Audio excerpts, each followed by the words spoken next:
पहला सवाल आपसे यही है कि नाग पंचमी 29 जुलाई को मनाई जा रही है, तो पूजा का शुभ मुहूर्त क्या है और किस समय हम पूजा करें?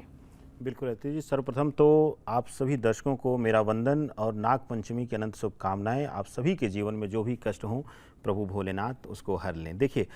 पंचमी तिथि विशेष करके इस श्रावण मास की जो है बहुत पुनीत मानी जाती है। पंचमी तिथि को हमारे पंचम भाव के पूरक, यानी जब हम ज्योतिष विद्या का अध्ययन करते हैं, ज्योतिष विद्या का जो हम पूरक मानते हैं अदिति जी, तो उसमें हमारे भविष्य के और संतान सुख दोनों के कारक तत्वों में इसको गिना जाता है। तो यह नाग पंचमी है। विशेष रूप से अगर हमारी जन्म कुंडली में, हमारे जीवन में, अब जैसे कुछ लोगों की जन्म कुंडली ही नहीं होगी, तो ऐसे में हम कैसे अंदाजा लगाएं कि हमारे पास पीड़ा है, हमारे काम अवरोध आ रहे हों, काम में अवरोध आ रहे हों, व्यापार में रुकावटें आ रही हों, हम इंटरव्यू दे रहे हैं, हम काबिल हैं, हमारे जीवन में सफलता ना मिल रही हो, नौकरी में खूब अच्छा एफर्ट्स देने के बाद भी हमें जो है प्रमोशन ना मिल रहे हो, इंक्रीमेंट्स ना मिल रहे हों, तो ऐसी अवस्था में हमें समझ लेना चाहिए कि हमारी जन्म कुंडली में या हमारे जीवन में राहु केतु या शनि राहु का प्रभाव है।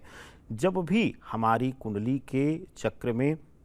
बाकी ग्रहों को केंद्र से विभाजित करते हैं राहु और केतु, तो काल सर्प दोष बता। आज के वर्तमान ज्योतिष में सबसे बड़ा जो डर है वह जो है विशेष रूप से हमारे लिए काल सर्प दोष को लेकर के डराया जाता है। और यहाँ पर एक विशेष बात समझिए, पंचमी तिथि का जो महत्व है वह उदया तिथि के ब्रह्म मुहूर्त से है, क्योंकि पूजा का आपने मुहूर्त पूछा, तो ब्रह्म मुहूर्त में स्नान करके लगभग आप जो है 4:30 बजे के बाद कभी भी स्नान करके प्रातः काल का ब्रह्म मुहूर्त का जो है वह पूजन करेंगे। ब्रह्म मुहूर्त का पूजन जो है आरंभ होकर के अदिति जी वह जाता है दोपहर तक, मध्याह्न बेला तक चला जाता है। मध्याह्न बेला में एक विराम लेकर के पुनः आप संध्या बेला जो प्रदोष काल है लगभग 4:30 बजे से लेकर के आप रात्रि के पहले पहर तक आप सबसे जो है शुभकारी मुहूर्त है, इसमें आप 29 तारीख को चाहे ब्रह्म मुहूर्त का पूजन कर लीजिए